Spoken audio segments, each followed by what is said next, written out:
Ohio, representing Team Popping the Boys, the headline god, Jeremy Lambert, and his co-host, speaking out of Atlanta, Georgia, representing more than one royal family, the king of indie viewing, Stephen Jensen. And this is the Spotlight on Fightful. Welcome everyone to the Spotlight here on Fightful. I'm Jeremy Lambert, that is Stephen Jensen, and shout out as always to Big Dick MLJ for the intro. It is Thursday, July 30th. We are starting early, which begs the question, are you still employed, Jensen? Yeah, still employed. Just been working an earlier shift this week. I'll be back to my regular schedule, I think, next week. Although, considering I don't like the job I'm currently doing and I'm just kind of like dealing with it, everyone here has heard enough about this whole saga, but I am still in the running for multiple jobs within my company. So it's just kind of in my best interest to just stick with the current situation, just do the job I currently have that I don't want to do in the meantime. But because I don't like doing it, it's also been kind of nice waking up earlier and just getting it done earlier. So, I don't hate that. I'm almost considering like switching my shifts to earlier as long as I'm doing this, specific job, just because it's like, might as well. But anyway, everything else aside, I'm still employed, and let's not talk about that at all. We got plenty of wrestling to talk about, and real quick, obviously, shout out to my Minnesota Vikings, wearing a Kyler Murray shirt, my Vikings hat. You have a Kyler Murray shirt? I got this immediately. I've already worn this on the show before. I got this immediately. The day he got signed, within like the day or so of him getting signed, there was, I'll give a shout out to this Patrick Seepman. Vikings Now is the YouTube channel. And he had this Kyler Murray merch out within like a day or so of the announcement of him getting signed. And listen, I've said it 1,000 times over the last couple of years, and especially I've kept true to this for the most part since Kyler signed. But I still like JJ McCarthy a lot, and this seems to be more of a competition than what people have been thinking. I've been seeing some of the footage and reading along really closely with these reports, people going, because obviously they're reporting now and they're practicing and stuff. So it's like, there have been really good things on both quarterbacks. I do think that Kyler is going to be the week one starter, and I think like we have to see what we have in him. And JJ is still only like 23 years old or something like that. So it's not like this is the end of his career. Plus, Kyler is an unrestricted free agent at the end of the season. So regardless of what happens this year, we still got to kind of be prepared for our future potentially with JJ. And the Vikings the last couple of years have needed to start like 4 quarterbacks, 3 quarterbacks. Like we've needed a bunch of quarterbacks over the last few years because of injuries and stuff. So I think hopefully this competition is going to get the best out of McCarthy and Kyler so that, assuming Kyler starts, if he gets hurt or he can't, Kevin O'Connell's offense is very complex. So it's like, I don't know, that's where JJ has a big head start on Kyler is he's been in the system. This is his 3rd year now. Kyler is just trying to figure it out on the fly. But I think Kyler obviously has a better arm. I think both guys are fast, but Kyler I think is faster. And obviously Kyler has way more experience and he's been a Pro Bowler, and JJ hasn't. He's only played 10 games in his career so far, which is once again the seesaw of it. We've only seen 10 games. How do you bench this guy this quickly? But how do you also keep starting him if Kyler Murray's an option and we have Justin Jefferson in his prime and these other guys who are ready to win now? And Kevin O'Connell's careers as a head coach for the Vikings is probably on the line too if we don't make it to the playoffs this year. So anyway, that's where the Vikings are at right now heading into the year. I don't know too much about what's going on with your Panthers, but I know the NFL is talking a lot about the Vikings right now because of that QB battle. So everybody on the Panthers is getting hurt. That's all I know that's going on. Yeah. Gotcha. Yep. So I'm just glad the football's, pretty much back. I mean, we have I usually remember that the first week of football is usually right around 9/11 because they do a lot of the 9/11 tributes and stuff for the first games of the year. So we're talking like a month and a half from the NFL season starting. We're about to be getting into the fantasy football. Like those drafts are going to be going down like soon if they're not already for some people. The players are excited. The coaches are excited. Everyone's back. So yeah, I can't wait, dude. Like we're about to be in the best pocket of the entire year for sports for me because we're going to have baseball still going heading into the postseason and football coming back. So, I mean, I'm loving the next few months. Yeah, I think the Hall of Fame game's next week. The Panthers are in that. I think that's next week. So that's technically the first preseason game. Yeah, I'm excited. It's going to be interesting because of all the different like streaming outlets. It's been like this for a little while now with the NFL, the last few years, especially whenever they got out of like that dish deal that they've been in forever that was preventing like everyone from being able to see the NFL games unless you had that service. They spread them out so much now that I know there's like extra games now on like Netflix and different holidays that didn't used to have them. And so it's like the season's going to be interesting. And they're also talking about adding another game probably by like next season, I'd imagine, another regular season game for even more football. So yeah, as an NFL fan, I'm obviously very excited, and I don't pay too much attention to college football, but I do like gambling on it a little bit. So, it makes it fun. All right, let's get into the professional wrestling here, Jensen. Let's do it. Let's start from this past weekend. Over 1 million fans and a great number in the demo tuned in. And it was a great show, and I think it's been a run of great shows. AEW Redemption, maybe not the run of great shows that AEW we are used to with them, but still a really good show. And coming out of that, we have Will Ospreay and Kenny Omega official for AEW All In. The show ended with Omega defeating Kevin Knight, the Death Riders attacking Omega. They wanted to plastic bag him.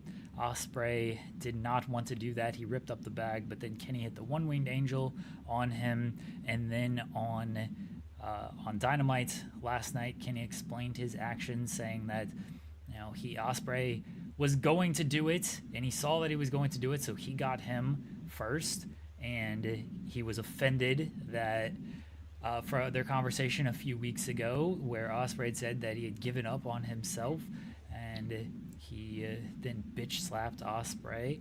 Ospreay fired back, and he said that he will pull the trigger at All In, but he won't do it from behind like a coward. He will do it right in front of his face. There was a lot more to this with Ospreay explaining why he joined the Death Riders, because he lacked friendship. But that was the the overall talking points of the promo. But how are you feeling about Ospreay and Omega heading into All In? I like how you just write off the Ospreay Death Riders thing as him lacking friendship, because that's what he said. No, I know, I get it. He didn't say it like that, but I get what you're saying. Like, because he was talking about all the groups that he's been a part of, and like he needed the camaraderie and stuff. I get what you're saying, but it's just funny the way that you said it.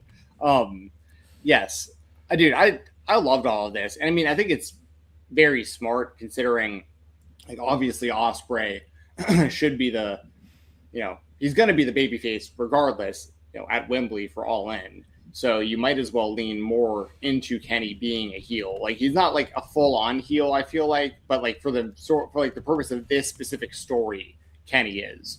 I think this is going to be something where, like, I don't see Kenny Omega being like a long-term villain in AEW. I just think it fits this specific story really well. And I think it makes sense, because if Kenny's going to get, booed because of how over Ospreay is in front of his, his home people, like, why not lean into that to the level that they are? So I think it's smart. And also didn't really see it coming, like at the end of the pay-per-view, it made sense. Like, we had the dream match, these guys with their history, and even within AEW, their history of just like foreshadowing this happening and them talking about Kenny maybe not having it anymore, and like how that lit even more of a fire under him, and Ospreay, of course, winning the Owen, and everything just lined up the way that it did. And then, so like it would have made sense, just straight up white meat babyface, main event, home crowd, place is going to go nuts either way. But I think it makes it even better for what Kenny did, turning on him at the end of the pay-per-view. And then there's the added layer with the Death Riders, and how upset Moxley really is at like the situation that's kind of going down right now. I love the way Ospreay just dropped Daniel Garcia at the beginning of Dynamite. I thought that was hilarious. And Garcia was kind of like pouting about it later in the show and stuff. He was like still selling it, which I thought was always smart, but it's and that match is tonight, isn't it? Yeah. So yeah, I like that there's like the layers of that too. Like there's a lot at stake. There's the Death Riders, there's of course the Young Bucks and Kenny's friendship with Ospreay, and then Hangman, kind of like talking to Ospreay last night, and then like Swerve's always in the background. There's a lot of like a lot of intertwining kind of big stories that I feel like kind of, all come together really nice heading into All In. It's kind of weird that like they had the Redemption pay-per-view so close to All In and they changed so much so quick. Like, you know what I mean? Like a lot of title changes, kind of resetting some stuff heading into the show. But I think like what we're getting at All In does all make sense. And obviously they're all going to be great matches. Yeah.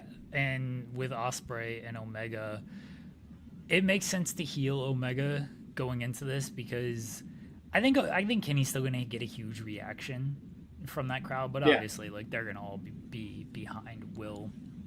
I said this earlier, but Will's got to pull back a little bit on mentioning England and how much he's representing and loving England, considering all these shows are in the US outside of this Wednesday, which is in Mexico, because I don't think the U.S. crowd cares that he is representing England.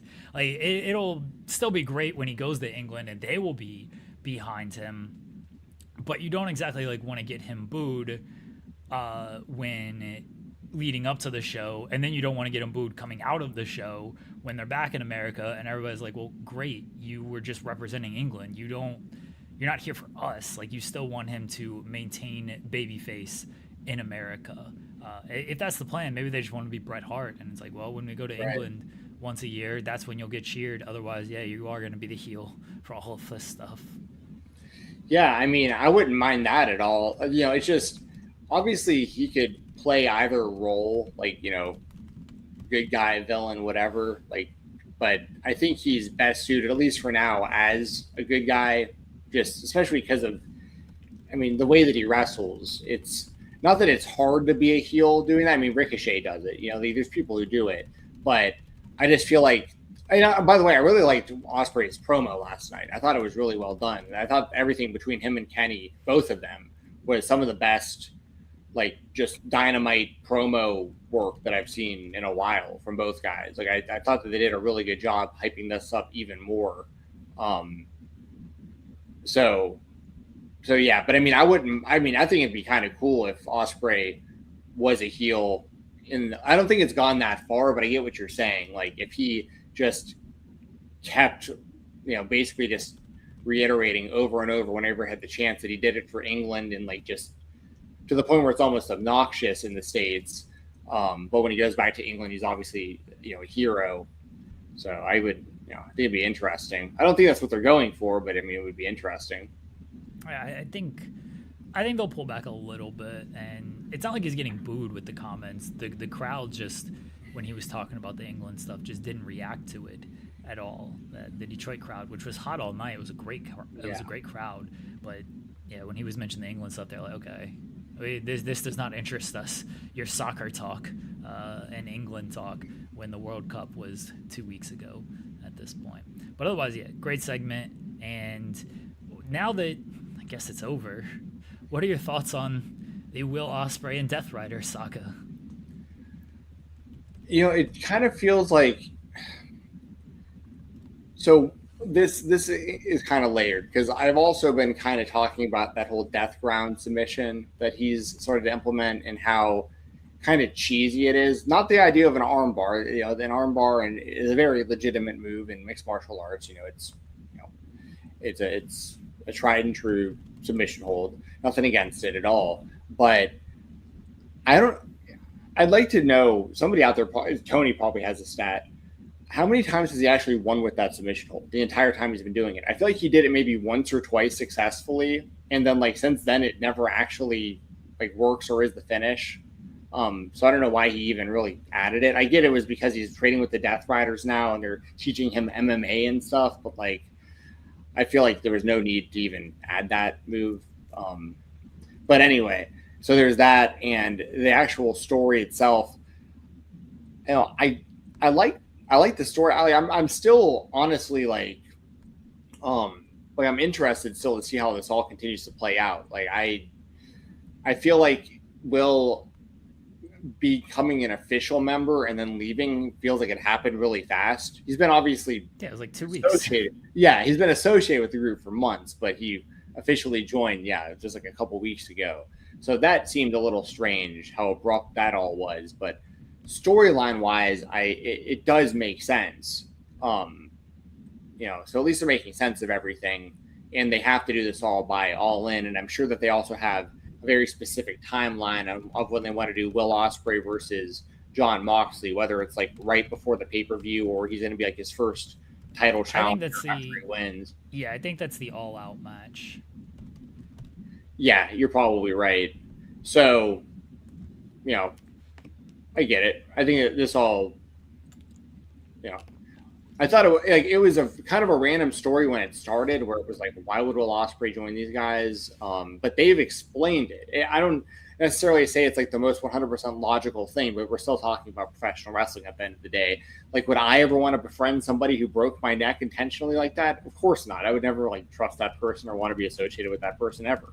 But in the wacky world of pro wrestling, maybe that one thing that Ospreay needed to finally, figure out what it takes to take the next step. And he mentioned what I've been mentioning for months. He mentioned it last night, Ospreay, talking about how Jon Moxley is, the 4-time AEW World Champion, the most successful AEW World Champion. Of course he wants to listen to him because that's the goal he's trying to achieve for the first time.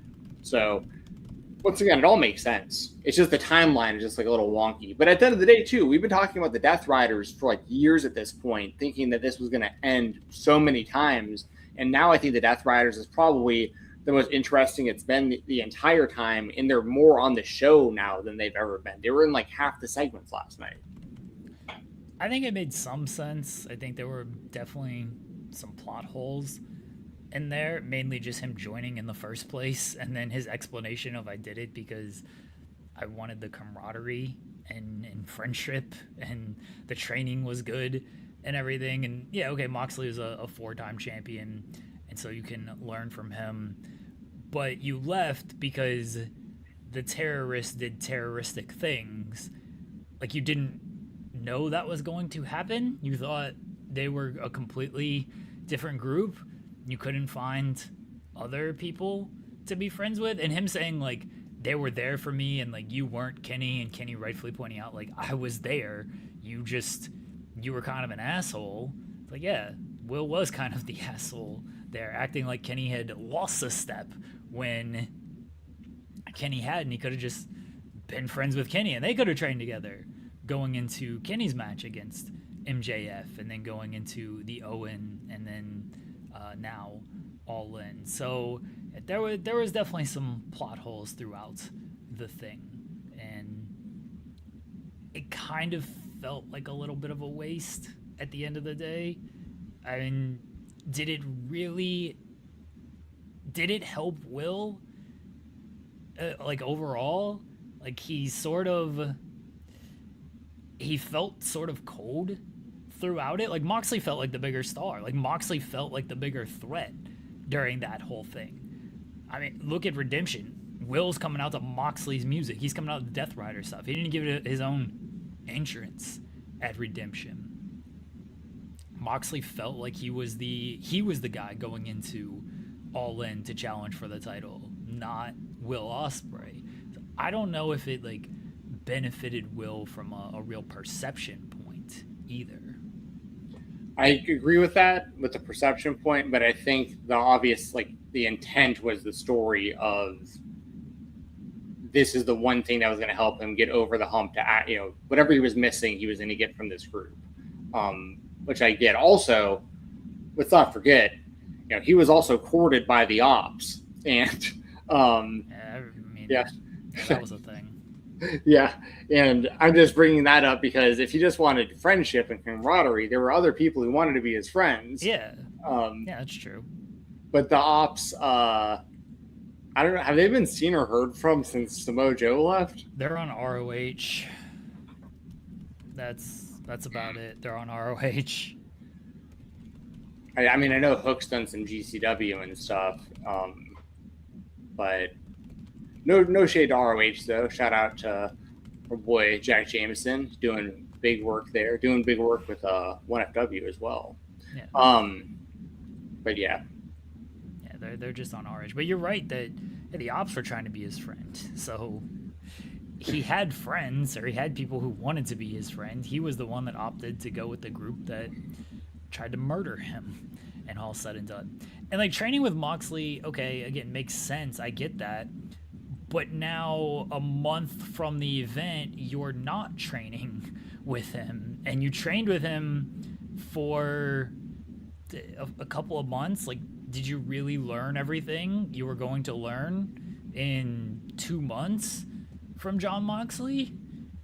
And now a month out from the match, like, you're not training with him anymore?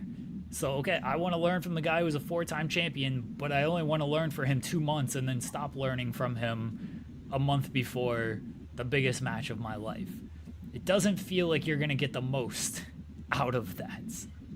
It just his reasoning just, it wasn't very good. I pitched that I think the redemption match should have been Omega and Moxley. And I think Omega should have won, and then you still do the same angle at the end of the night where Moxley wants to plastic bag him, Will stops, or Moxley wants Will to do it, Will rips it up, runs him off, all that stuff. And then at least Will can say, you know, I thought this man was who I needed to get over. Turns out I was wrong. He couldn't beat you. You were a superior person here. Like, you are on a different level than even him. I need to find a different level. And he is the person that is just kind of a terrorist. And it has not really changed. Like, yeah, he taught me some things, but there are still things that I need to clearly figure out on my own with this.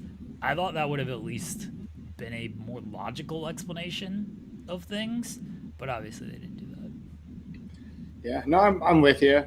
I mean, kind of like you're saying, it's like, it's almost like within that few months, he could like just wear a T-shirt now that says Ospreay could wear a T-shirt now that says something like, I joined the Death Riders for 2 months and all I got was this lousy submission hold. Like, that was like pretty much all he accomplished at the end of the day. It's not like he's that. I mean, I get the idea behind all this with the training, but I mean, it's not like Ospreay wasn't already training hard. It's just now he was like, you know, yeah. I mean, I get it. I get where you're coming from too. So, yeah, we know where Ospreay stands, at least for now. I mean, it's still interesting that they're kind of lurking in the background though, heading into the main event. I'm sure they'll pop up at some point during this thing. Yeah, they're still going to be. I mean, probably pretty focal of this feud here. So we shall see. All right. Anything else from AEW? I know there's a lot on the pay-per-view. Anything like you wanna touch on? Yeah. Let me get this pulled up. Oh, you know what? I'll bring up right off the top. Happy to see Speedball Mike Bailey winning. Now, I'm glad I remembered this because I thought about this while I watched Dynamite last night. Been talking a whole lot about this whole AEW belts all mean the same thing situation, right? And this is a perfect example of that. So on the AEW opener for the pay-per-view, we had Speedball Mike Bailey defeating Jack Perry, the Beast Mortos, Commander, Nick Wayne, and El Colon. And Mike Bailey won the number one contendership for the AEW International title. This was a ladder match, if I didn't mention.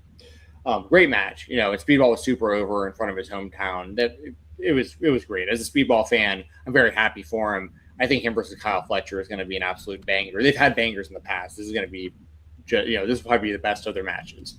So I'm looking forward to all that. So nothing against any of that. But last night on Dynamite, I have to refresh my memory a little bit, but there was a national title match, right, where we had Jack Perry and Nick Wayne in there against the new national champion Andrade. Now, once again, to my point, both of these guys just lost a ladder match to try to get number one contendership to the international title. Coming off of that loss for a shot at that title, they both immediately got shots at the national championship within a week. Also, Commander, same thing, but the Continental Championship. Guy lost this match, couldn't get a title shot for the one title, gets an immediate title shot for this other title. That means the same exact thing. Like, that's my I think if anything, they're showing you the hierarchy, that the international title is above these titles. Yeah, but you get my point. Like, my point is more so, failed for this title, let's go for this title. Failed for this title, let's go for this title. And I've been saying forever, every trios title match is like, almost every one is a title change. Almost every one. Like, you might get a couple defenses here or there. There's no need for those trios titles at all. It's literally just the who won the most recent trios match on television title. Like, literally. There's no real division. It's just whoever won the last trios match has the belts. And they just hot potato them because that's all it is.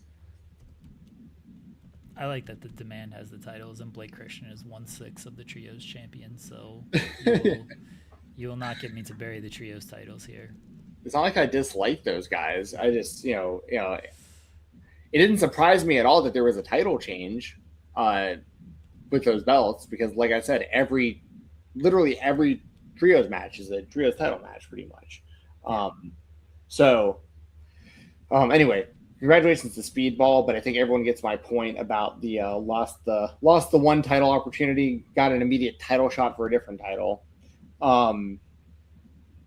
Young Bucks versus, we were just talking about Mox and Omega, of course, Mox and Ospreay, but I love this match and correcting the prediction of the Young Bucks getting the pin on Moxley, and I thought it also, makes perfect sense because they're setting up the Young Bucks versus Cage and Coke. So I'm all for that. Thought the match was great too. Literally, the Young Bucks, people can have whatever opinion they want on the Young Bucks, whether you love them or you hate them, or you don't like their in-ring style, or you do in the super kick parties and all this stuff. Regardless of your full opinions, this is my own personal opinion. I don't think there's ever been a tag team in the history of wrestling that has had as many matches to the level that the Young Bucks have as consistently or as long as their career. Like, I think they're the best in-ring tag team probably ever. Literally every pay-per-view, I always look forward to the Young Bucks tag match whenever they're on, and they always knock it out of the park. And that goes back to the New Japan days and the Ring of Honor days and the PWG days. I mean, these guys knock it out of the park every single time, no matter who their opponents are. I think that you can make the argument for the Hardys, for instance, are maybe the best tag team of all time because of their longevity and what they've done for all the different promotions they've worked in, and also individually, especially Jeff. But obviously Matt had a big singles career as well. So it's, I get those kind of arguments, but I don't think any tag team in history, I'll stand on that. I don't think any tag team in history has as many matches that are as good as the Young Bucks in wrestling history. And this match is no different. Well, that depends if you like Young Bucks matches. Well, I know, but I do. I think that they're awesome. And I literally have never shown anybody, wrestling fan or non-fan, that's just watching. No one I've ever watched wrestling with and seen a Young Bucks match has ever said anything other than holy shit, that was amazing. And usually they're like, wait, there's more matches after. They're concerned that someone has to follow their matches because they usually are pretty early in the pay-per-view. So it's the opening match, second match or whatever. And it's who's going to come out on top of that? You know, like they set the bar so high. And obviously there's credit to their opponents for these matches as well. But I mean, the consistency here is that the Young Bucks are also always involved in these kind of matches too. So anyway, I thought it was great. And I like that they're setting up that dream match at all. Kyle Fletcher and Bandito, I thought was a really good match. This was one though where like the false finishes, I think, was like AEW. Well, I've talked about that before. It's all of pro wrestling, especially the indies as well. All the kicking out of finishers, but you know, there were multiple times in this match where I was like, if Kyle Fletcher kicks out of this, like I went into the match thinking Kyle Fletcher was going to retain, right? Like I thought that was my prediction. But during the match, Bandito hit him with so many things that I was like, I almost like took me out of it, where I was like, okay, dude, Kyle Fletcher, like nobody should be able to ever beat this guy based on what I just saw. Like he's completely invincible. And then he missed the top turnbuckle on that brain buster. Yeah, that was unfortunate. He got to stop doing that move, I think, because it's not the first time that's happened. And that's on him. Like that's not on Bandito. Like it's on Kyle Fletcher to get his head on that turnbuckle. Like, so, and I like Kyle Fletcher a lot. You know, I think he has a super bright future, for sure going to be an AEW world champion. Even if he misses the top turnbuckle though, like it's still a middle turnbuckle brainbuster. No, my issue is like if he misses completely, Bandito's paralyzed. Like if you come down with your, just head first and miss everything and just then he'll definitely win.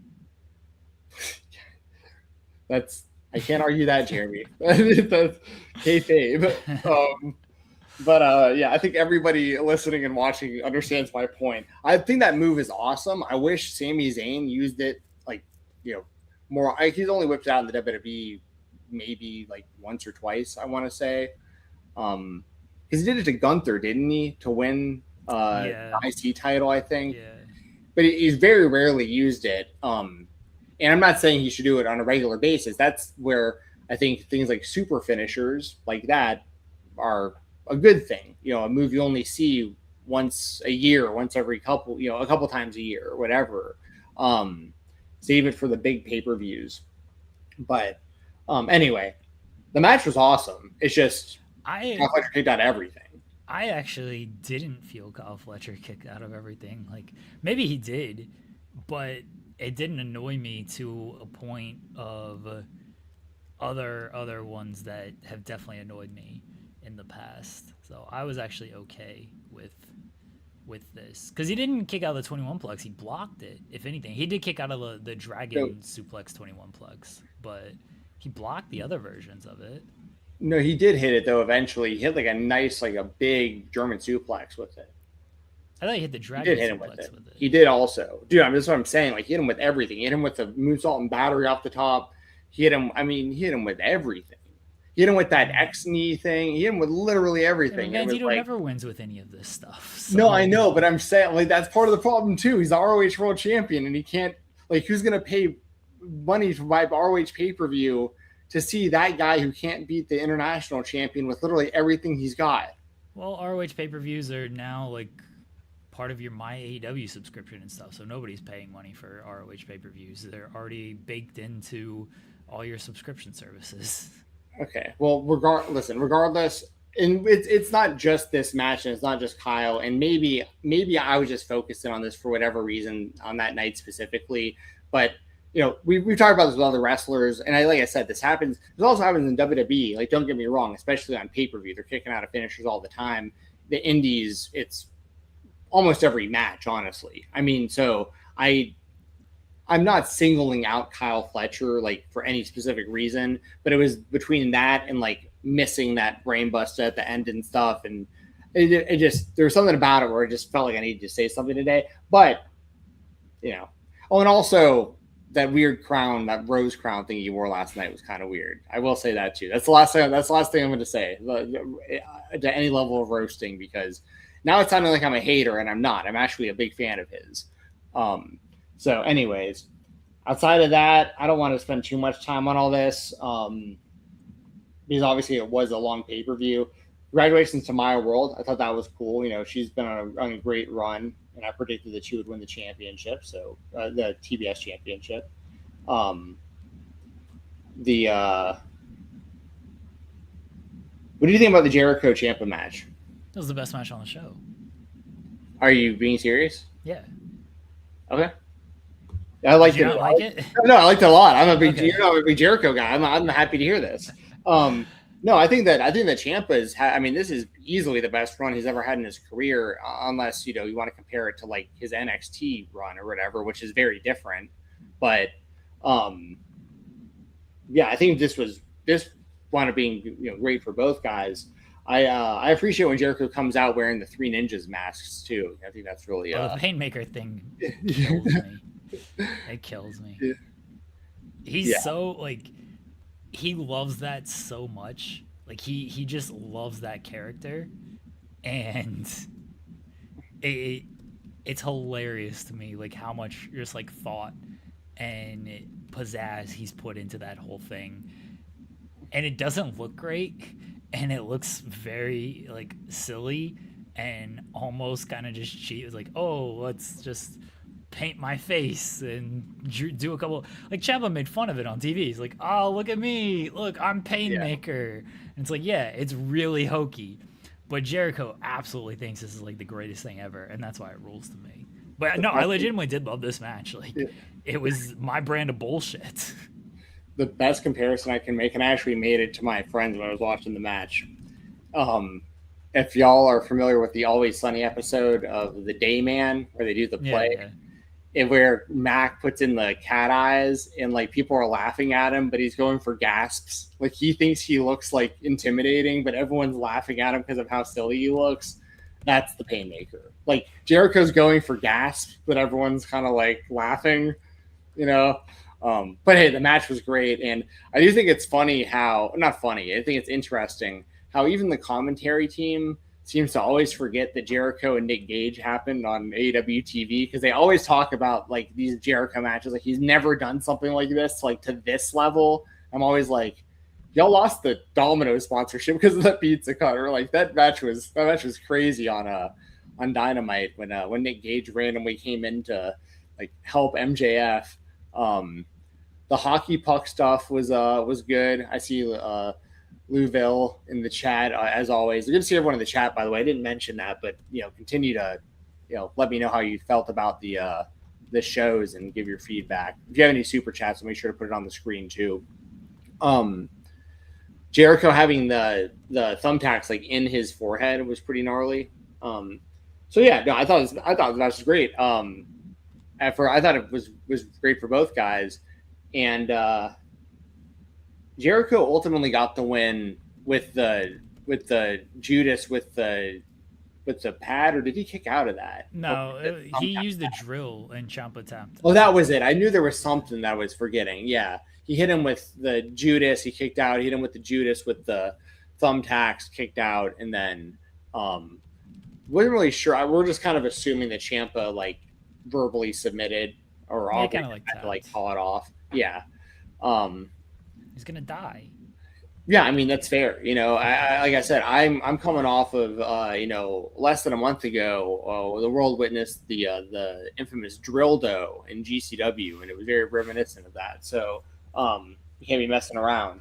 Also on the show we had Andrade El Idolo. Obviously, I mentioned him defending the title last night in the triple threat on Dynamite, but we had Andrade over Mark Davis, which I thought in the predictions, I was just saying, no matter who it is, I wouldn't have Andrade losing to really anyone right now. And they're very clearly, obviously it's been brewing for a long time, him and MJF, but I don't think Andrade is going to be losing to pretty much anyone, until him and MJF go at it. And he might even beat MJF whenever that happens. So, and Andrade, I think, will be probably an AEW world champion at some point in the foreseeable future if this trajectory continues.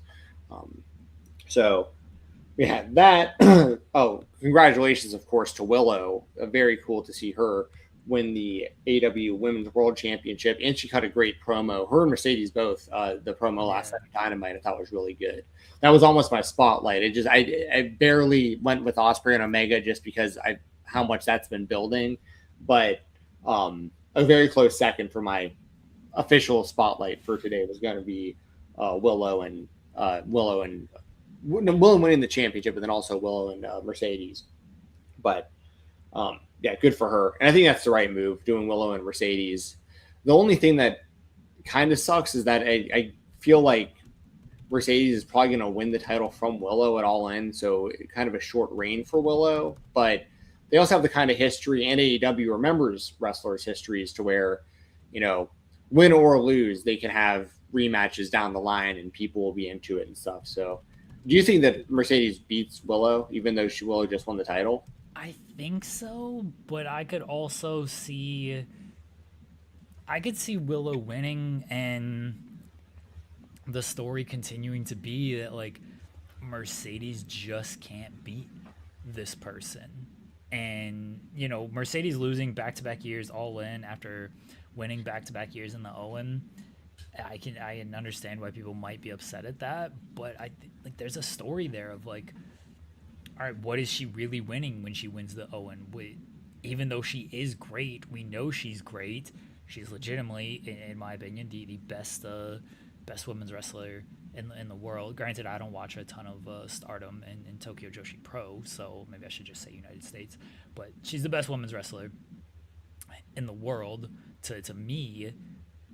And she just can't conquer Willow, and she just can't get over that hump of winning the championship on this stage. And like, there can again be a story there of she will eventually be the AEW Women's Champion. Like, that's pretty obvious. Maybe she wins it at a later date. Maybe it's not from Willow. Maybe Willow loses it to somebody else.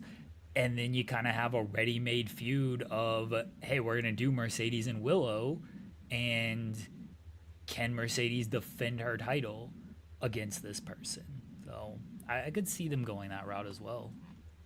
I think also part of it might be not dependent on this, but like they probably have it in the back of their mind that if Bayley is going to come over, that you can kind of time things out to where like when you want to make, you can kind of time things out to where you can switch the title to Mercedes to time it to when around the time Bayley comes in, because that would obviously be a humongous match. Like, I know that there's also the mindset of like, if Bayley's new to the company, like, do you go straight into a world title match, or like, what's the best route? But I feel like most of the wrestling world would be pretty into the idea of Bayley and Mercedes. Oh yeah. AEW ring immediately, like, no handcuffs. Like, obviously they changed wrestling, especially for women, which they did in NXT years ago. So we already know that they have incredible matches, and they had obviously long careers, the two of them. But yeah, so they have that kind of almost like luxury also of like, if you want to play things out, whether Bayley comes in or not, even though I do feel like she's going to, if she doesn't, you still have the story there of, Willow is the one person that like just always has Mercedes' number.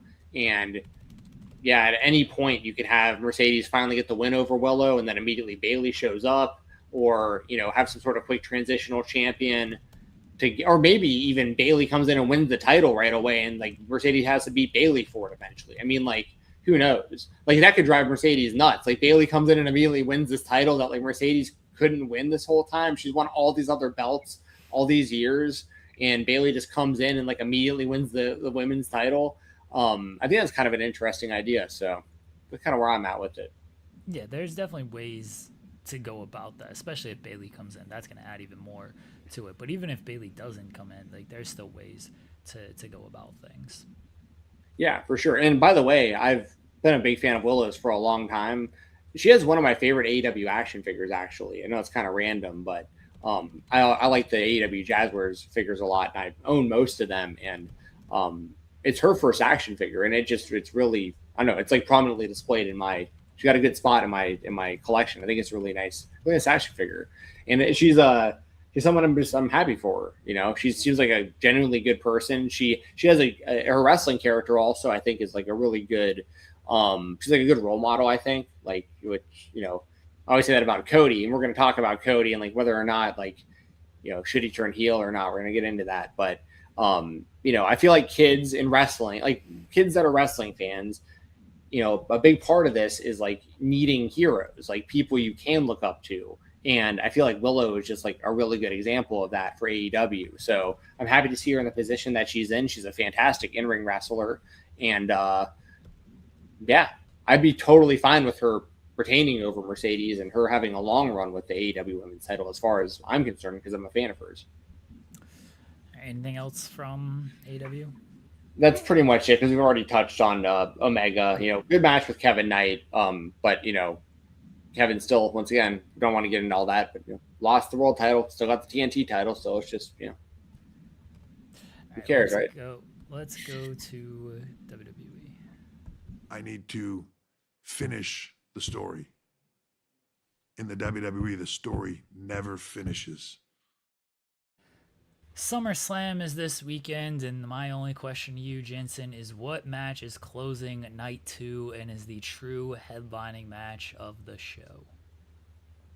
Well, that'd be Roman Reigns and Seth Rollins for night 2, but everyone knows that the real main event of SummerSlam is night 1, because everyone's going to be the hypedest, because all the true Vikings fans come out for night 1. That's what everyone knows. Everyone knows about that. Have they announced that it's going to be the main event? Like, are Brock and Oba going on first? Okay, they'll be like ESPN for free or whatever. I don't know if Brock and Oba are going on first. I have no idea, but Punk and Cody is the main event. Like, that's the headline billing for night 1, and Roman and Seth is the headline billing for night 2. The way it's listed is Brock and Oba is the co-main event, but I don't know how much like those listings matter outside of the main event portion. Gotcha. Okay. So, well, I mean, I answered your question. That's all I needed to know. I don't care about the rest of the show. I think that Cody and Punk is a way more interesting match than Seth and Roman. I don't think either of these matches are interesting.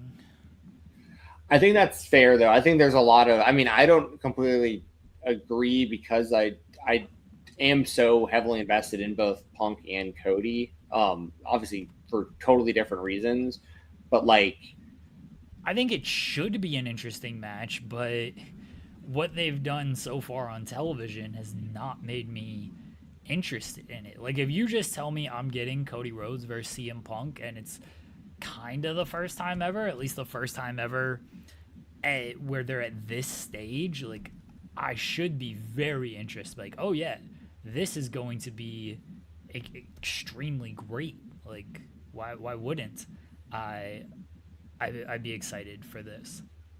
The fact that this whole thing has been, oh, you hit me in the face with the belt strap, and well, that was on accident, and this is on purpose, little brother, and I'm gonna pie face you, and I resent you because you did all the things that, or I did all the things that you said you were going to do, but the crowd still chants for you, and I respect you, but I don't like you. Oh, let me talk about Dusty again. Like, none of this has been, like, interesting to me. Well, I mean, unfortunately, I think that that's been a theme, not completely throughout Cody's run as the top guy, but there's definitely been times like the Randy Orton WrestleMania match. Yeah, the WWE booking team. Hold on. Don't criticize the booking. You should be mad at the wrestlers as opposed to the booking. You should have the passion for the wrestlers and not the writing. Right, but the wrestlers and my passion for them had nothing to do with them deciding to put Pat McAfee and Jelly Roll in a storyline that wrote itself between Randy Orton and Cody Rhodes. You should you should have the passion for the wrestlers and how that played out and how that match played out, where Cody worked a heel style the entire match. You should have the passion for him or against him, not the writing leading up to that. You should be mad at McAfee and Randy and be cheering for Cody, not upset at the poor writing going into that. Now, I did continue to cheer Cody, so I mean, I think we. Yeah, and the match wasn't very good. That's not the writing's fault. I think Punk versus Cody is going to be really good. I think that Punk could very well come out. Like, you remember how Seth Rollins wore the polka dots for the Hell in a Cell match? Yes. I feel like because they've alluded to Dusty, talked about Dusty so many times. I could see Punk wearing some sort of Dusty Rhodes, like, gear or something for this match. Yeah, I'm gonna say Cody wins the title because they never go against him. So that's my prediction.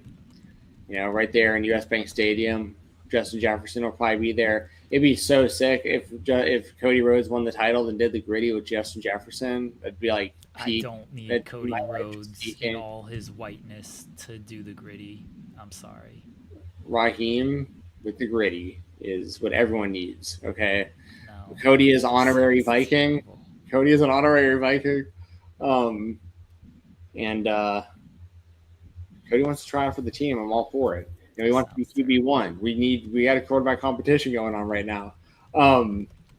Hey, speaking of that, your boy Roman. He could be third on the depth chart like he is now in WWE. Speaking of Vikings who are in the WWE, we have Brock Lesnar and Roman Reigns, both former Vikings, technically. So, hopefully Roman, being the baby face that he currently is, comes out in some sort of purple gear. That'd be awesome. Roman? That'd be smart. He was on the Vikings. You're gonna be in Viking Stadium, dude. Played for the team. Like, you've got to come out in some sort of Vikings gear. Roman's not gonna wear purple gear. Purple, yeah. I think purple and gold. Maybe that little whatever that thing, the glove thing that he wears, the little gauntlet thing. Yeah, that's the only way I could see it is a glove. Oh, I thought it was funny, by the way. I remember you asked Tony Khan if. So I knew before you said this. Like, it's a known thing that the Jags do not have one of those title belts for the WWE. Like, it's very known. I probably knew it, but I didn't realize it in the moment. I thought it was funny that you brought that up, though, because your reaction was funny when you realized, you put two and two together, and I was like, oh yeah, I knew that, because I've actually seen pictures online before of the setups, and there's just a blank space for where the Jags should be, with all the other teams are there. I probably wrote an article saying that there's no Jaguars NFL title, but my question to him was would you accept it? And then he was like, well, they don't have one. And that's when I was like, oh, did you not sign the rights to it? And he was like, I think you're on the right path. So yeah. It's never been confirmed, but we got the confirmation out of it. I mean, it makes perfect sense. Yeah. So I am hoping there's some cool. Yeah, go ahead. I don't think Cody can win this match. I don't. He needs to stay away from the title picture. You want to talk about him turning heel? Who wants to turn Cody heel? I mean, he should, but why? I mean, I'd prefer if they didn't turn him heel, but I think that there's a lot of fans that really want to see it. Yeah, because it's what's needed. I mean, what he does. What does he do as a babyface after this? Just continue to feud. Let's say he loses. Yeah. What does he do as a babyface after this? Run it into the ground like John Cena. Diamond hands, like I've talked about all these years. Just run it up. Run up the scorecard to get more championships. Cement your legacy. Just be the top guy. Shove it down everyone's throats. I don't care. I don't care if I'm the only person in there. Cody Rhodes sucks. I don't care. I'll be the only one cheering for Cody still if it comes down to it. But I lived through this with John Cena. And I know people complained about it just like I did back in the day when I was a kid and I was a teenager. I complained about it a lot. I hated John Cena back then. I totally get it. Now I'm an adult. I've grown up. I get it for what it is. My guy's on top. If the Minnesota Vikings started winning NFL championships in the league, if the whole fan base obviously just all of a sudden turned, Vikings haven't won the championship in the entire time that they've been a team ever. They've never won the Super Bowl ever. They haven't even been there in my lifetime. And if they all of a sudden won the Super Bowl this year and then became a franchise and won year after year and everyone turned on them. Oh, I hate the Vikings. That'd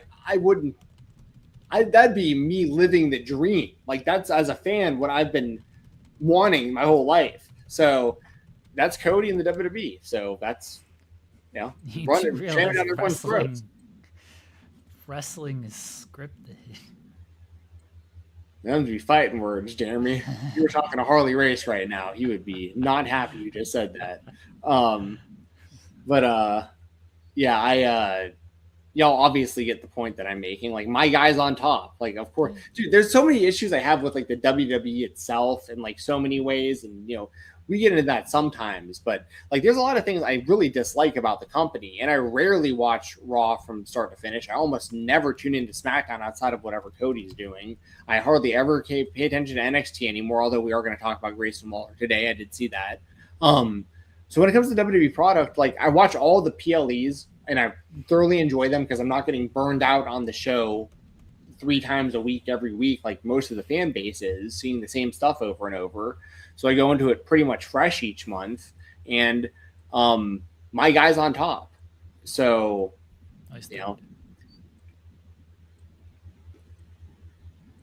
So, I mean, is there anything else even really worth talking about on SummerSlam? I mean, not really. I'm not like super. Well, Gunther and Nick Aldis, I think, is worth bringing up. Sure. So, I mean, if Nick Aldis wins, that's preposterous, obviously.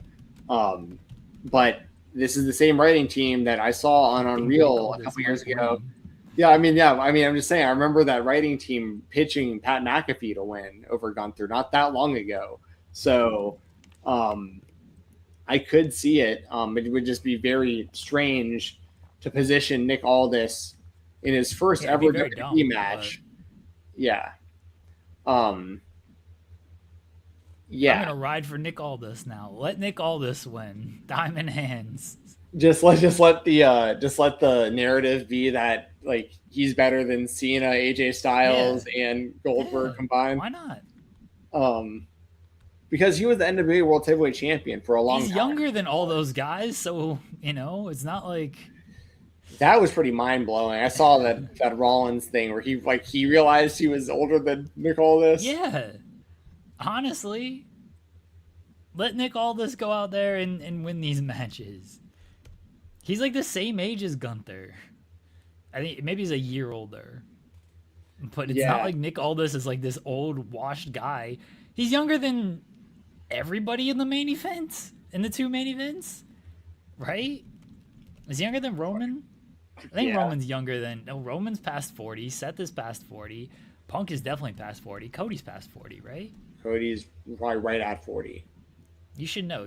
Cody's 41. Yeah, I'm 38. So, yeah, I was a freshman when he was a junior. So, yeah, he's 2 years older than me. Younger than all 4 of the main eventers. He's younger than Goldberg, younger than Cena, younger than AJ. Why can't Nick Aldis beat Gunther? Well, because Gunther just retired John Cena. Goldberg, retired old dudes, yeah, I know. But I think that I've told this story before, and this isn't very long, but years ago when I lived in Nashville, I think I'm positive I've told you this before, but I lived in Nashville and I worked in retail. I had this regular client who would come in. It was a cell phone company. I'd rather not name the name, but it was one of the big cell phone companies. And she would come in, and she was Dixie Carter's publicist. And this was in Nashville. And she would come in every couple of weeks, and she only worked with me because, like, I brought up wrestling or something. Somehow she realized that I knew about TNA wrestling, and she was Dixie's publicist, so she always liked buying stuff from me, and we would talk really briefly. And it was right around the time that Hulk Hogan and Eric Bischoff were coming to the company, and she was all excited about it. And no matter what I brought up or who I brought up, because I was a huge fan of TNA at the time, I kept bringing up like AJ Styles, and she would just divert all of my attention to Magnus, Nick Aldis. And then I'd be like, Samoa Joe, and she'd be like, no, Magnus. And I'd be like, yeah, but like, what about, I think Christian's like, he's way better. And then she's like, it's all about Magnus. She's like, all Dixie cares about is Magnus. Like it was like all, at that time, it was all about making sure that Magnus became the guy. And I'll just never forget that, because that was so long ago. And, since then he's had his run in the NWA, which was a very great run. I was actually there live in Nashville. I was there live at the NWA 70th anniversary show where Nick Aldis beat Cody Rhodes, unfortunately. I was there live. And but he hasn't wrestled in years, and he's never wrestled in the WWE. So unless they're planning on putting him in some sort of position where like he gets like a mega push, or they because I don't think he's going to be a regular wrestler going forward. I think that they're going to, he'll be the GM again after this, probably, I would think. What's the point of making him like good enough to beat Gunther and then have him just randomly wrestle occasionally, maybe? Doesn't make any sense. What if he will wrestle? Even then, I wouldn't have him beat Gunther. And that's only because of what they've done with Gunther recently. Doesn't make any sense for him to, like, he can beat John Cena. Gunther's been wrestling. Gunther's been going through these matches with Cody Rhodes where he keeps losing to Cody Rhodes. He keeps losing to a dude who's older and more banged up than Nick Aldis. Nick Aldis had all this time off. He's fresh, brother. I mean, he's probably fresh. Nick Aldis is... I was trying to think of like a really good UFC comparison, and I couldn't quite get there. Maybe we can workshop this. Okay. But I'm gonna go with Nick Aldis as Randy Couture. Tim Sylvia's beating all these dudes. Tim Sylvia, he's beaten who did he beat? Andre Arlovsky and Jeff Arlovsky and Andre Arlovsky. I feel like he fought. And Jeff Monson. I remember that. Jeff Monson, yeah. Tim Sylvia's beating all these dudes, and it's like, man, look at Tim Sylvia. He's doing so great and everything.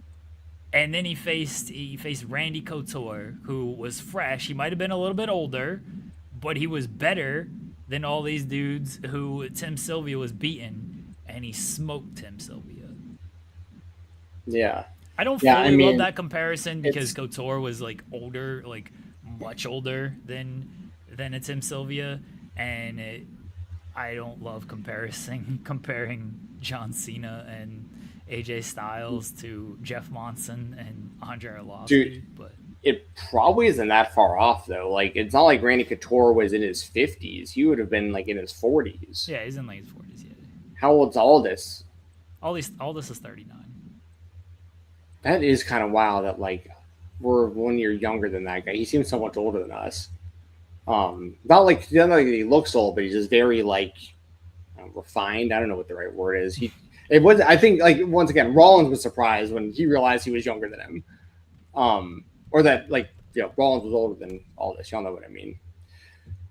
Yeah, I mean, listen, good for Aldis that he's getting this match. I did see some clips of him talking to Chris Van Vliet, and like he's very emotional about it, and he's like he understands how big of a deal this is for himself. He understands it more than anybody. I mean, this guy has been involved in the professional wrestling business for decades, had a lot of success outside of WWE, never has wrestled for the WWE, and he's viewing this as his one shot. Like, this is sink or swim, coming in cold and have, and you got a big test in front of you in Gunther, but Gunther's also one of the best people you can be in the ring with if you're Nick Aldis, probably, to make like everything look good.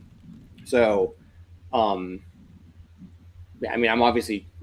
going with Gunther as my prediction, but I hope Nick Aldis comes out and he has a good match, and I'm not against seeing him wrestle, in the future, or, even if it's on a regular basis. Like, I'm not against it at all. I am against the idea of Gunther retiring all these legends and then he can't beat Nick Aldis. That seems pretty fair.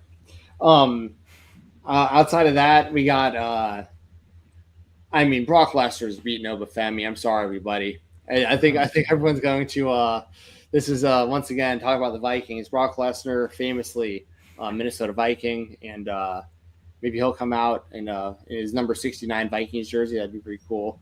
Obviously, I think Obafemi is probably the right move. I think that this whole storyline has been done completely backwards. I've talked about that plenty, but just to cliff notes this, it makes no sense that Obafemi would win the first match in the way that he did, and then he would lose to Brock Lesnar in the rematch,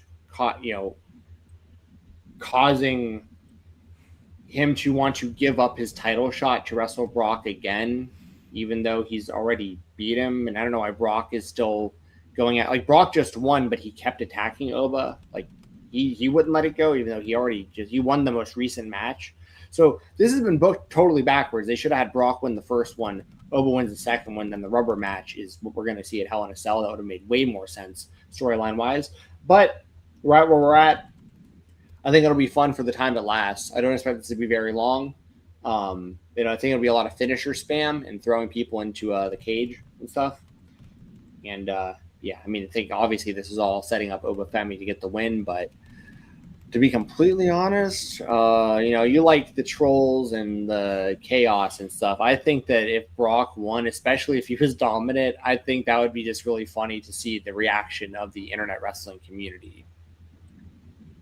I mean, if Brock wins, I like trolling as much as the next person, but I don't need Brock to win this. And he probably will, honestly. I've got to talk myself into it. Oh, you actually think that Brock is going to win? Yeah, why wouldn't he? WWE loves to do dumb things. I love that. Okay. I'm feeling more confident. I figured you felt like there was going to be no way. And then night 2, yeah, like you said, Roman and Seth. I fully expect Roman to retain. That's also why I'm not as excited about this one as Punk and Cody. I feel like there's no real threat of Seth actually winning. That's fair. I expect Roman to win. I feel like they gave this match away when they're like, "Here, Roman. Here's all his dates for the next 2 months." It's like, yeah, Roman ain't showing up and working television if he ain't the champion. Sorry. Yeah, that's a pretty good tell. Chad Gable from Minnesota. I'm sure people know that, but Chad Gable, I think, will defeat Penta to win the Intercontinental Championship. I think it's going to be a great match. And I'm looking forward to that one a lot. I think that's kind of I don't want to say a sleeper, because obviously, if people looked at this card, you can kind of single that out and expect it to be great, especially coming off of the El Grande Americano match in AAA for Gable. But, this one just really does stand out to me. I think that this is going to be one of the better matches. Could be the best match of the whole show. It's just a matter of like how much time they give it. But, yeah, I think Gable's going to win.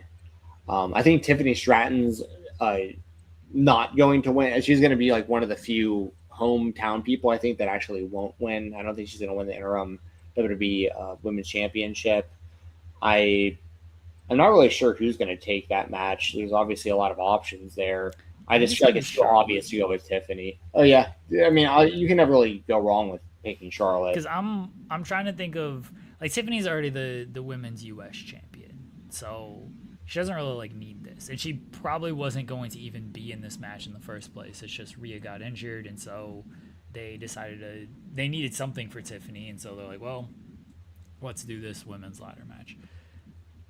I'm trying to look at it from who would be facing Rhea, and Charlotte or Jade makes the most sense to face Rhea. We've kind of already seen the Jade match, so I don't know if we need to see that again. So that's why Charlotte makes the most sense to me. I like that. I mean, back in the Wrestle Rumble days, I would always choose Charlotte Flair to win in the pick'ems. Like, just the safest bet. Very similar to Cody. A lot of similar reasons too. I can get behind that. I'll go with Charlotte as well.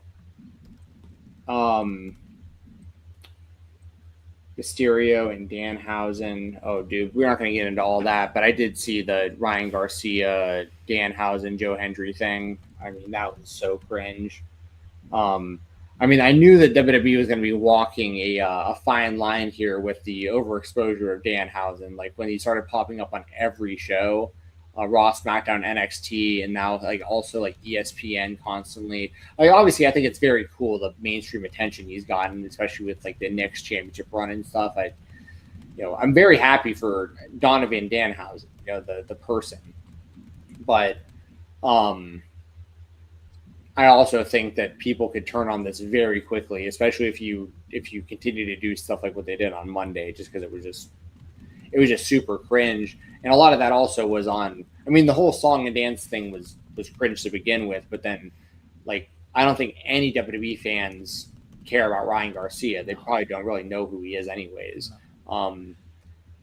he's kind of a moron too, to be completely honest. Like, I mean, moron's putting it nicely. He's a racist and a bigot and a transphobe and a homophobe. Yeah, I haven't seen a lot of that, but I have seen some of it from him. Like, I just don't pay much attention to him. I know who he is, and like the little bit I knew of him was some of the. I want to say I saw some he used to tweet stuff that was like that, and I don't even follow the guy, and I know that, so that says a lot.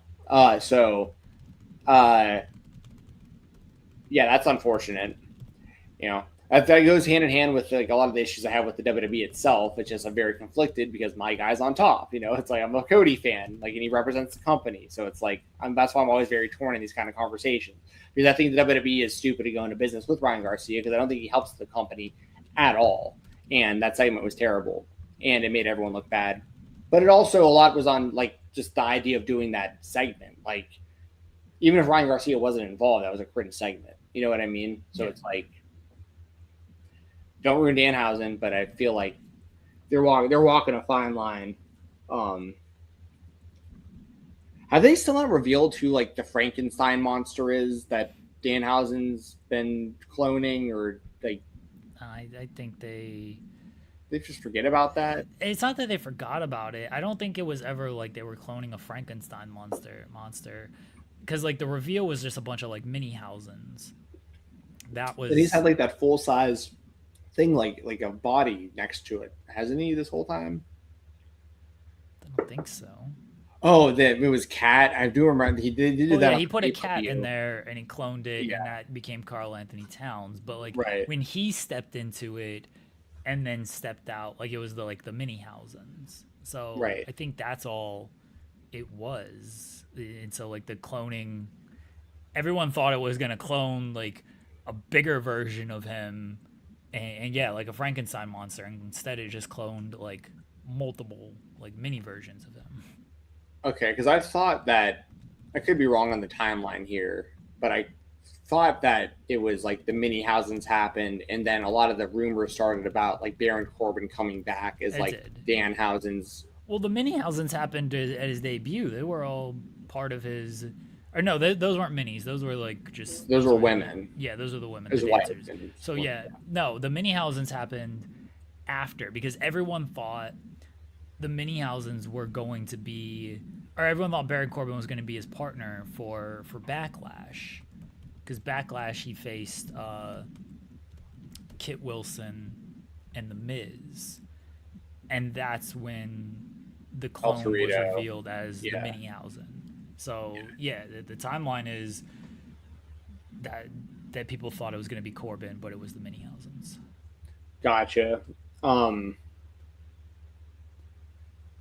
Yeah, so I hope they don't totally ruin Danhausen. He's worked very hard and very long to get to the spot that he's in, and he's doing a lot of big stuff. I mean, it's cool how they've incorporated these like vehicles and actual blimps and stuff. I mean, like, and I love Dom, but it's a human money's on a pole match. This could be terrible. So we'll see how this goes. Sami Zayn versus Finn Balor. The winner gets a shot at the undisputed WWE title, which isn't undisputed because there's 2 world titles. But I like that match a lot. I think Finn Balor is going to win. So I think that's going to be a great match. Yeah, it should be really good. I think I get Balor can win, sure. But if it's Punk, like we're going to do Balor and Punk again. No, Balor and Cody. Okay. I honestly think Sammy's gonna win. I mean, he was just the world champion, and he didn't get a rematch, did he? To go for the title. So he's kind of getting screwed here, even having to have this match against Finn Balor. Yeah. So, but I'm gonna go with Finn. I just feel like Finn's on a good roll, and I've always liked Finn. I would keep going, but I'm nothing against Sami Zayn. I think this one could go either way. Only other match I've got here is Trick Williams, and we were just talking about him, Baron Corbin, U.S. Championship. I'm not saying I think this is the best move necessarily, but I do think that Baron Corbin's going to win, just because I just think it's kind of a bad look to come in out of the time off, get these attacks off on, Trick, Also, where's Carmelo? Why is he, like, he's not involved in this, but wasn't he a part of all this too? And they just don't care about putting him on pay-per-view at all, I guess. Not really. That's pretty unfortunate.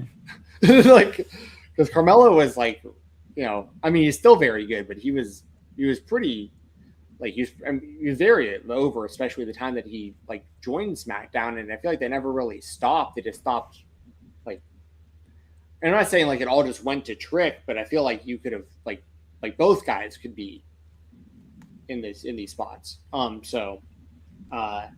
Anyway, I'm going with Baron Corbin because I just feel like he looks like a doofus if he comes in, attacks these guys, gets a title shot, and then just like loses right away. So obviously Trick's super over. I'm not the biggest fan of Lil Yachty. I never really have been, but like, I mean, I don't think he really he doesn't like annoy me. Like, he doesn't take too much away from Trick. Like, it's not that big of a deal, but it's just another example of like a celebrity that I don't really, I know Kenny Omega said it himself years ago in an interview, but I mean, like, we are one step closer to, like Logan Paul versus Mr. Beast type stuff. And like, I just feel like I think Lil Yachty is just kind of perfectly used. He doesn't wrestle. Maybe he will, but he's just a man. I just feel like that's where we're heading. Like, if he doesn't wrestle, then yes. Yeah. But I feel like eventually he will. Even if he does, like, okay. Logan Paul's in like main event matches. At least he was before he got hurt. Logan Paul's a champion. I know Logan's now kind of like full time though. Yeah. Even before that, like, he was doing much more. He was involved in much more prominent stuff. Like, Lil Yachty's just a manager for Trick because they're friends. And this is perfectly good use of a celebrity to me. Yeah, like I said, I don't really have like a problem with it. He just doesn't really add anything for me. But I'm also not like a big fan of his, so like that's part of it too. Like, I just but here's the thing: I am a fan of Tom Brady, at least as a football player. But I don't have any interest in Tom Brady versus Logan Paul. You know what I mean? But I feel like that's where we're headed, and I know that's just said in our chat. Greater than Herok said that. So once again, nothing against Yachty in particular, but I mean, I know that I was very big on certain celebrity involvements, and I'm a big fan of Logan. I think that he's kind of an outlier because he is full-time, but like, and I like ISHO Speed a lot, but like, I just feel like these guys dipping their toes in, it's just, it depends on how often they're going to do it, I guess. At least Yachty's a fan. Like, Yachty at least would go to the shows. Like, when I went to the shows at State Farm in Atlanta, he's always like front row in the crowd and stuff, even before he was a part of the show. So, I do think it's cool that he's a fan. He's a fan and he's a manager. Like, yeah, way less offensive than basically everybody else who actually gets involved in main event stuff or wrestles. That's fair. I think Baron Corbin's going to win. Do you agree? Yeah, they'll probably have Corbin win. End of days. 1, 2, 3. Protected finish. Tom Petsaw. I mean, only Drew Baron Corbin dumbass. Is he the only one ever? Because I know they protected that finisher big time. Was he the only one? Corbin's the only person to kick out. Oh, McIntyre? Yeah, McIntyre's the only person to kick out of it. Cool. I think we hit everything. Oh, I guess just for the record, we didn't. Io Sky and Liv Morgan. Do you think Io Sky wins so they set up Io and Rhea at some point, or like do you? I think Liv wins and gets her first title defense. Oh, she hasn't defended. She lost the Queen of the Ring finals. Yeah. To her to set this up. Yeah, I actually think I'm going to go with Liv also because Io won their first match when it was non-title. And then there's the LA Knight, Solo Sikoa, Royce Keys random team up versus the bloodline combination of Jacob Fatu and the Usos. I don't care at all who wins this. LA Knight gets pinned because they hate him. Yeah. Solo Sikoa probably just going to turn and rejoin the bloodline. Nah, I don't know. Like, reset all of it. He's been doing like really good stuff as like a babyface, and I think they're actually in on that. Good for him. I have seen some clips on maybe Fightful's posted some stuff like fan interactions and stuff. He's hilarious, yeah. Hey, good for him. I mean, I've never really had anything against Solo Sikoa. He's never done a whole lot for me, but I'm also very biased storyline wise because he totally cost Cody the championship at WrestleMania 39. And Cody finished the story and redeemed himself the next year, of course. But he carried Cody into Cody's like only good matches during the title run. No, I have the 2-pack over here of the two of them. They made a 2-pack for those two? Yeah. That sounds okay. With the title belt.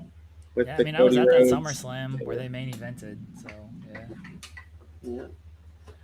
Yep, I got Cody stuff. Well, you guys can't see it, but I've got signed Cody stuff and action figures stuff all over my wall to the left. So. Well, that checks out. Yeah.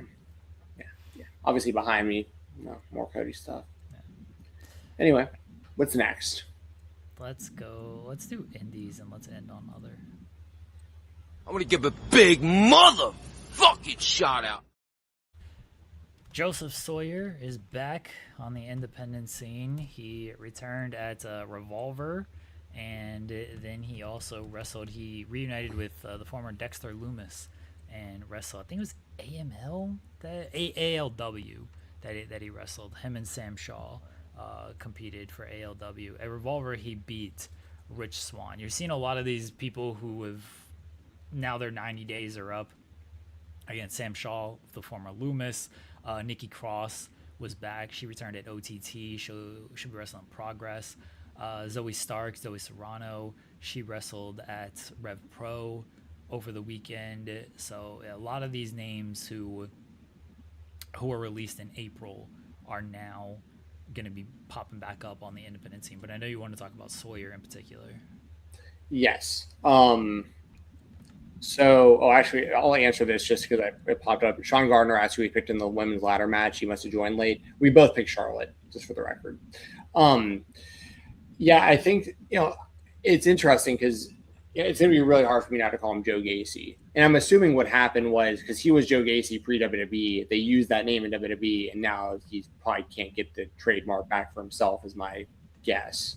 Yeah, he gave it up to them, and that was his mistake. Well, I mean, he's not the first person to do that. Kurt Stallion, I remember, did that, for instance, years back. He was Kurt Stallion on the Indies for years during the WWE. That's why Mike Santana is no longer Mike Santana, because he has the Mike Santana trademark. I'm sure they wanted it. They literally called him Mike Santana on television, but they weren't going to allow him to just continue to use the name, because if he leaves the company, then he could still be Mike Santana, WWE superstar, and they don't want that, as they've proven. So now he's Cruz Montana. Yeah, I did see that. And I saw that Santana had posted that he owned the trademark for that not long before they announced the name change. So that all lines up. But anyway, it was good to see Joe Gacy, Joseph Sawyer, now back on the indie scene. And again, Rich Swann. I mean, those guys have a long history, especially back to like CZW. Joe Gacy was the man in CZW, back in the day. I say back in the day, but like it already is back in the day. Like it's a long time ago now already, which is crazy. Cut a good promo after he beat Swann also, after the match. He was very grateful to be back on the indie scene.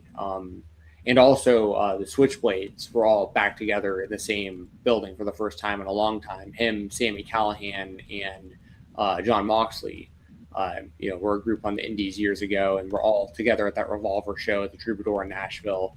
So, I thought that was cool. That was really just the main reason I had that as my my indie spotlight this week. Like it caught my eye. I know that, as you said, a lot of people are hit free agency now, and I saw that video that Woods and Kofi both posted with like the unicorns like breaking out of the circus and stuff. So like that was like pulling at some heartstrings, especially when they showed the unicorn with the broken Big E standing there like watching them run by and like gives them the nod. Like that choked me up a little bit. Like it was that little cartoon like anime style cartoon they put out was I thought it was really, really well done.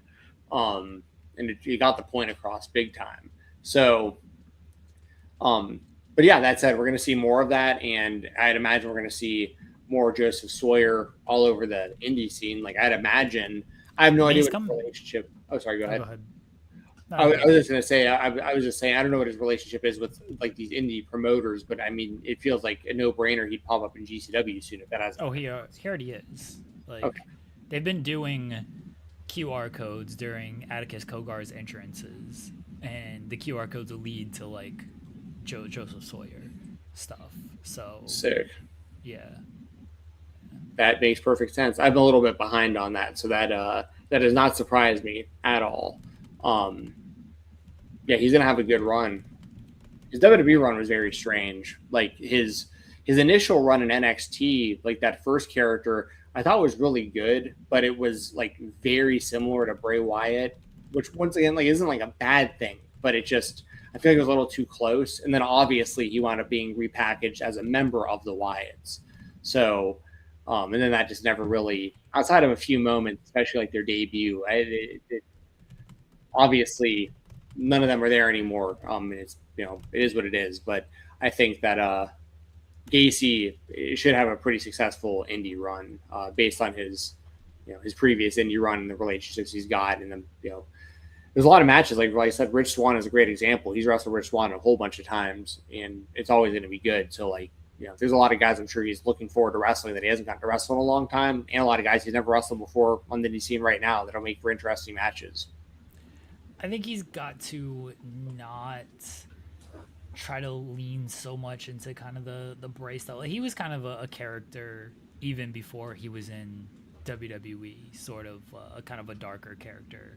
Anyway, he's doing like a lot of hardcore deathmatch kind of stuff, but like the QR code stuff and the creepy kind of vignettes and everything, I wouldn't lean so far into that. I just don't know how that plays on the indie scene. I don't know if indie fans like care about, let me go on this QR code and hunt for these clues and everything. I respect that he wants to like try to do stuff like that, but I just don't know how it's going to fully work out. I think you almost got to like simplify these things. That makes sense. Yeah, I'm with you. All right, let's get into our final topic of the night. Our product is what it is. We're going straight up the middle. Grayson Waller came out on NXT and was like, everybody on this roster sucks. Austin Theory sucks. Every man on this roster sucks. The writing sucks. Shawn Michaels hates all of you. The women are cool. Right. Come fight me. And then nobody fought him. And he said TNA sucks because he took a shot at Santana Montana saying, cool, you were the TNA champion. It's not 2005. It's like being the best player at the YMCA. And then like Moose and Bear Bronson and Brian Myers were like show up to the YMCA then, and that was that. Did AJ Francis not say anything? I didn't see it. If he did, he might have, but I didn't see it. Yeah, I just saying something would make sense. Well, it just in my head it defaulted to like I had like a what do they call it? Mandela effect, where it's like I could have sworn I saw him respond, but like maybe he didn't. Maybe I just expected him to. AJ is the man, by the way. I really like talking to him during the 24-hour stream. Yeah, I mean, I thought Grayson Waller's promo, it was actually pretty good. I mean, it was obviously not a work. I mean, sorry, not a shoot. I'm sorry. It absolutely was. It absolutely was a work, is what I meant to say. But I do think he said some stuff that was like, kind of teetering that line a little bit. And I understand why the TNA wrestlers felt offended by it. But I also don't think that Waller said anything that wasn't like necessarily, he wasn't like out there lying. Tell me when I'm telling lies. You know what I mean? To quote our man CM Punk. But I mean, for Waller, I will say, good for him. At least he did something that like got some sort of buzz going for himself in the wrestling world, because he really hasn't in really ever. I mean, it's like he's had. I was covering his matches for the Weekender when he was in NXT Level Up, and I thought that he was he was talented, but he was kind of like the class of wrestlers, if I remember. It was right around the time a lot of these guys came and went, but Waller was in Level Up back when it was like your boy Blake Christian when he was Trey Baxter, and Alex Zane when he was Ari Sterling, and Kurt Stallion, and Anthony Green, which I can't remember what they called him in WWE. But Grayson Waller was in like that group of guys, and like wasn't a huge indie star, but he was mainly like overseas. Like he didn't have a big U.S. run, at least not that I knew of, compared to all these other guys I just mentioned. Yeah, it was overseas. And, so it was kind of surprising that like he survived all of it, but he's got a great look, and he is, it's not a bad thing to have diversity in the WWE as far as like people from all over the world. Like, so I totally get, Waller. I don't think that Waller like doesn't deserve to be in the WWE. It's not that. It's just, he hasn't really done a whole lot of note on the actual WWE roster. I know he did this stuff with Austin Theory, but obviously he isn't too fond of that based on what he said on NXT. So like, isn't that anything of note, because they didn't give him anything of note to do? Like, that's the writing's fault, right? Yes. Yeah, it is. Cody. Even he said it. Right, talk to Triple H. Not Cody's fault. Talk to Triple H about this. I agree. I think Triple H had just I don't even know what the right term is. When he took over, the fans were just so ready for Vince to be gone for good reason, obviously. But we were all so ready for Vince to step away, and WrestleMania got so interesting. The final boss thing was so good. And I know they had to pivot the plans and all that stuff, but like at the end of the day, what we got out of like WrestleMania 40 especially was just, especially as a Cody fan, it was just remarkable. It was the best. I mean, I've gone my whole life watching wrestling and always not really knowing for sure what my favorite match of all time is. And now when somebody asks me without even thinking about it for half a second, Roman Reigns, Cody Rhodes, WrestleMania 40, Cody finished the story. I mean, it's a no-brainer. So it's like, that was all Triple H. Could get a lot of credit for that. But over the last couple years, especially like this last year, like it's been like it's almost like they just like blew their wad on WrestleMania 40. It was just like, all right, let's unload the whole clip going into this pay-per-view and coming out of it, and then just figure it all out on the fly after that. And then it's like, wait a second, that's what Vince was doing though. That's kind of a part of the problem, was like, did you not really have good plans past this? And that's kind of what it feels like, is they just, the writing isn't very good. Some of these ideas are really, really bad. A lot of the TV isn't interesting. And anyway, that's all to say, Grayson Waller has been, he's suffered from that, along with a lot of wrestlers, including Austin Theory, honestly. I know he's a part of the vision, but I actually like Austin Theory more than most people do. But I also saw him really early in his career because he's from Georgia, and I knew about him like kind of pre-Evolve, and then he did really well in Evolve. But anyways, Grayson Waller, good to his credit, he came out, he cut a promo that has the wrestling world talking about him. Maybe he gets some sort of push on NXT. He made it very clear that the NXT championship doesn't mean what it used to mean, which I think is very fair. And he even named names of past NXT champions like Kevin Owens, Sami Zayn, Shinsuke, Balor, so on and so forth. When NXT really, like back then, NXT was the best pro wrestling show on earth, in my opinion. Maybe New Japan, depending on your preference. New Japan at that time was very, very hot also.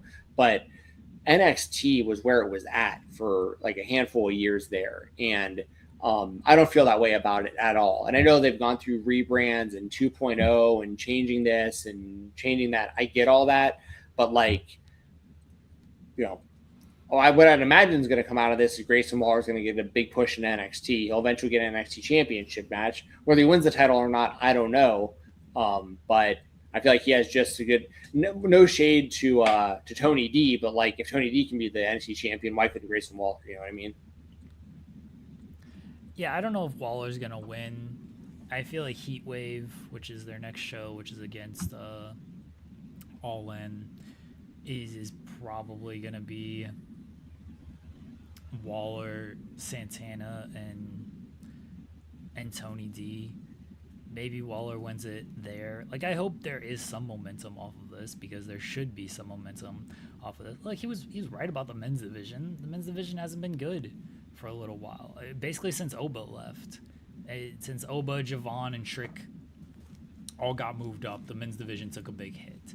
And they didn't have anybody coming into that spot who was ready to be in that spot. And I mean, the fact that Oba won and then just set the title down and was like, all right, here, I'm out of here, find a new champion. Like, that kind of said all it needed to say about the division. Yeah, it was pretty weak. And Waller, to me, like, injected some life into things, and hopefully they actually capitalize a little bit on it. Yeah, I'm with you. I totally agree. That's pretty much it for the week. I mean, I'm starving. I'm about to make myself a fat. Why are you starving, Jensen? I'm hungry. No, okay. Anything happened like before throughout the day that like made you hungrier? Oh no, just working earlier and then going straight into the show. I just haven't gotten a chance to eat, but I'm going to. But I made myself a smoothie earlier. I've gotten into the smoothie game pretty heavy, pretty deep. I've been buying I buy pretty much all my groceries through Amazon at this point. It's just so easy. So I got a bunch of like chopped up frozen fruit. My favorite to do it with is strawberries and bananas, but I do that and some milk and some whey protein and some creatine and some honey and a little splash of lemon and swirl it all up, and it winds up coming out like pretty much like a milkshake. So nice. Super good, and it's good for you. So I had one of those earlier to kind of hold me over, and I'm about to make myself a plate of salmon. It's like honey maple salmon and jasmine rice. It's gonna be it's broccoli. It's my dinner tonight. Sounds very good. All right, well, you enjoy your dinner and let everybody know where they can find you at in the meantime. On X at @FightTalk_. That's pretty much it. I'm looking forward to football being back, as I mentioned at the top of the show, and y'all just pray for me to keep my patience at my shoot job so that I can just keep trucking along and dealing with this bullshit until I get the jobs that I actually want out of the company again. So that's where I'm at with that. And good to see you, Jeremy. We will be off next week if you want to make an announcement about that. But good to see everyone in the chat, and we'll be back in a couple weeks. Yeah, we're off next week, and people have watched In the Weeds. You also know I'm effectively taking next week off. I'm not going to do full In the Weeds shows. I should pop up at some point throughout the week, but I probably will not be around for the entire 2 hours each day. And then we're just taking off completely for Spotlight next week. But we'll be back in 2 weeks. And until then, everybody, enjoy your Thursday. A lot of wrestling on tonight. We got Collision, where the Motor City Machine Guns may or may not appear. We got a live episode of TNA, where LeBron James may or may not appear. And Joel and I will be back tomorrow on In the Weeds to talk about it all. And until then, everybody, take care, and we will see you then.